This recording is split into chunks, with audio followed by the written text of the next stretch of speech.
शाखा, जितने भी नए लाल लाली हैं जो अभी अभी यूपीएससी के इस क्षेत्र में जुड़े हैं, मैं उन सभी लोगों को बता दूं कि यूपीएससी एक संस्थान जो कि कई तरीके की परीक्षाओं को आयोजित करती है, उस यूपीएससी संस्थान के द्वारा, यूपीएससी संस्थान के द्वारा एक संवैधानिक संस्था है ये, प्रति वर्ष सिविल सर्विस एग्जाम की परीक्षा आयोजित की जाती है, जो भारत में लगभग 24 से 25 टाइप के प्रशासनिक सेवाओं के पदों पर रिक्तियां या खाली पदों को भरती है, जिसमें सबसे ज्यादा डिमांडेबल होता है आईएएस का एक पद, उसके बाद IPS, Indian foreign services, Indian forest services, IFOS कह देते हैं।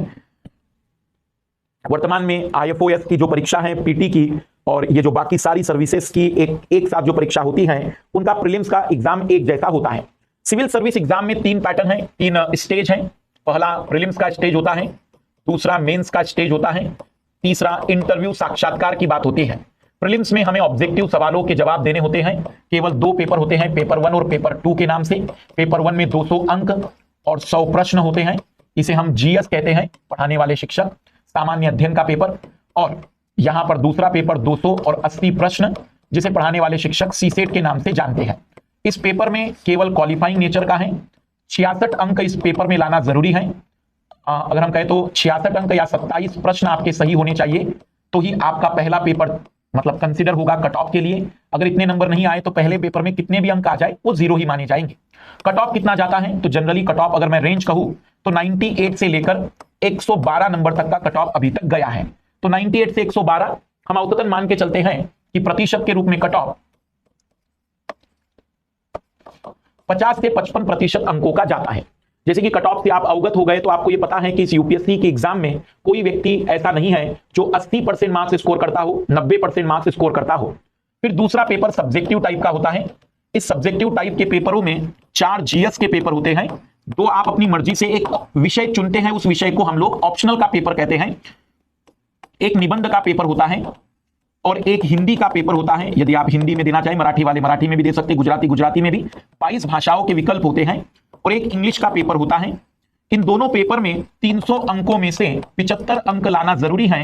यदि किसी भी पेपर में 74 मार्क्स आ गए तो ऊपर वाले पेपर चेक नहीं होते हैं, तो ये क्वालिफाइंग कहलाते हैं। सब्जेक्टिव पेपर होते हैं, इनमें भी लिखना होता है, निबंध लिखना होता है, एक अनसिंग पैसेज में प्रश्नों के आंसर लिखने होते हैं। इसी बात कहें तो कुछ ग्रामर आधारित प्रश्न पूछे जाते हैं। जीएस के जो 4 पेपर होते हैं वो 250 नंबर के होते हैं, तो कुल 1000 नंबर का जीएस होता है। 250 नंबर के ऑप्शनल के 2 पेपर होते हैं, 500 नंबर उनका होता है, और निबंध 250 नंबर का एक, तो 1750 नंबर का ये लिखने वाला पेपर होता है। यहाँ लेखन शैली में आपकी लेखन की सुंदरता का महत्व नहीं है, बल्कि इस बात का महत्व है कि आपने प्रश्न का जो उत्तर है वो कितना सटीक लिखा है, कितना प्रश्न की शर्त को पूरा करते हुए लिखा है। और इसमें अगर हम कट ऑफ की बात करें या इसमें हम बात करें कि कितने नंबर औसतन आते हैं, तो जो विद्यार्थी इसमें उत्तीर्ण होते हैं जनरली उनके नंबर 800 या 850 से ज्यादा के होते हैं। वो कैटेगरी पर भी डिपेंड करता है कि कौन सी कैटेगरी का स्टूडेंट है। तो जनरली हम बात करें तो 800 प्लस नंबर, अगर हम 1750 का बात करें तो आधे से भी कम, लगभग 45 से 50% नंबर यदि इसमें आपके आ जाते हैं तो आप इसका दूसरा स्टेज क्वालिफाई कर लेते हैं। इंटरव्यू यहां पर अब 275 नंबर का हो जाता है। 275 नंबर में न्यूनतम 60 अंक आपको दिए जाएंगे इंटरव्यू में आने के, बाकी आपके प्रस्तुतिकरण पर निर्भर करेगा कि कितने नंबर दिए जा सकते हैं। अधिकतम अंक 210 तक भी चले जाते हैं। इंटरव्यू के नंबर आपको तय कराएंगे कि आपको रैंक कौन सी मिलेगी, या फिर इंटरव्यू के नंबर के आधार पर आप बता सकते हैं कि आपको आईएएस मिलेगा, आईपीएस मिलेगा, इनकम टैक्स कमिश्नर मिलेगा, आईआरएस मिलेगा या आईआरटीएस मिलेगा। वो कई सारी बातें तय करती हैं। अब यहां पर थोड़ा सा आंकड़े पर भी आ जाते हैं। पीटी का जो फॉर्म भरने वाले विद्यार्थी होते हैं, जिन्होंने फॉर्म फिल किया होता है, वो 8 लाख विद्यार्थी होते हैं। लेकिन फॉर्म भरना अटेम्प्ट काउंट नहीं करवाता है। फॉर्म भरने से अटेम्प्ट काउंट नहीं होता। बैठने वाले विद्यार्थी 5 लाख के आसपास ही होते हैं।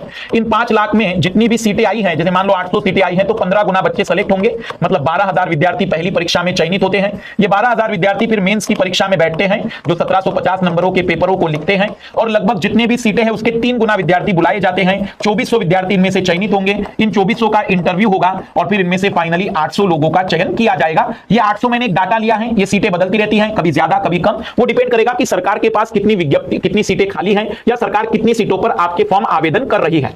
यहां एक और बात जो हम लोगों ने ध्यान देनी चाहिए कि अगर यूपीएससी की हम बात करें तो यूपीएससी में तैयारी करने वाले विद्यार्थी और एग्जाम देने वाले विद्यार्थी में बहुत अंतर है। तैयारी करने वाले विद्यार्थी बड़े मुश्किल से 1 लाख के आसपास होते हैं, 1.5 लाख के आसपास होते हैं। बाकी फॉर्म भरने के लिए, ट्रायल करने के लिए कई सारे लोग आते रहते हैं। तो ओवरऑल पीटी में और मेंस में और इंटरव्यू में हम कह सकते हैं कि कुछ इस तरीके की बातचीत होती है।